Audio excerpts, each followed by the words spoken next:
Hi guys, welcome to How to Solutions YouTube channel. In today's video, I'm going to show you how you can fix Instagram camera not working.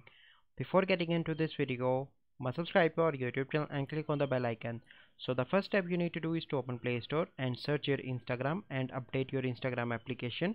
Once you've done that, you simply now need to go into the settings and go into the app management and search for the Instagram, and here you need to click on storage and cache. Then you need to click on clear storage, and then you need to click on OK. Then you need to click on clear cache and clear your cache of Instagram. Then you need to go into the permissions and allow camera permission for this app. Then you need to go back, and then you need to open Instagram, and here you need to try to create a story. So let me try to create a story to show you that it is working now. And here you can see that. So this is a process by which you can fix Instagram camera not working problem. I hope you find this video helpful. If you find this video helpful, must like this video, subscribe to our YouTube channel for future videos. We'll see you in the next video. Thank you, have a good day.